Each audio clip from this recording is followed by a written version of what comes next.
Hello and welcome to another one of these ADD videos. Today we're going to be looking at the concept of mechanical waves. Mechanical waves are disturbances that travel through a material or a substance. The material or substance is referred to as the medium. Now most mechanical waves are going to need such mediums except for things like light can travel through space, don't need a medium. They used to think that a medium was necessary. They called it the ether for light to travel through, but later it was proved that it wasn't necessary by a device called the interferometer, which we will discuss in physics too when we discuss electromagnetic waves, which is what light is. Basic terminology of waves, we're going to be looking at the displacement, and a peak to a peak or a crest to a crest is a wavelength, or a trough to a trough is a wavelength.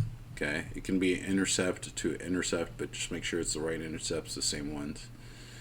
And that's going to be your lambda wavelength. Amplitude is going to be the distance from the midline to the top, or the midline to the very bottom of your trough. Okay, so this would be what you would see like for a guitar string that was vibrating up and down. You could see waves. So there are different types of waves, whether they're periodic, transverse. Are the waves going to be longitudinal with compressions and rarefactions, where there's different densities, if you will, to the wave?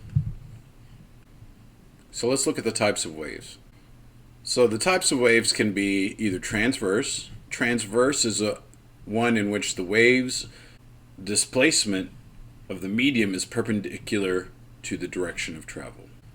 So the wave is going up and down, whereas the medium is going left and right.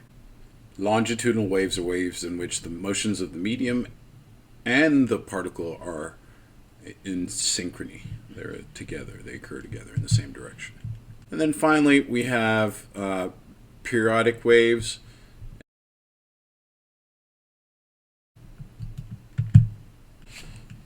So the sinusoidal pattern of some of these waves are going to be exhibited by some cosine or sine equation. When we look at this later in simple harmonic motion, there's a whole slide to this, or sets of videos dedicated to this. And we're going to be looking at the different properties in relation to the spring. That's why K is there. That's the spring constant.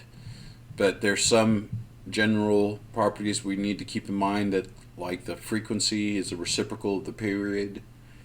The relationship between angular frequency and regular frequency is that you multiply regular frequency by 2 pi to get angular frequency. And the relationship between the velocity and frequency and wavelength is as such. Velocity equals the wavelength times frequency. If this was light, for instance, that would be the speed of light, c, or any such electromagnetic wave.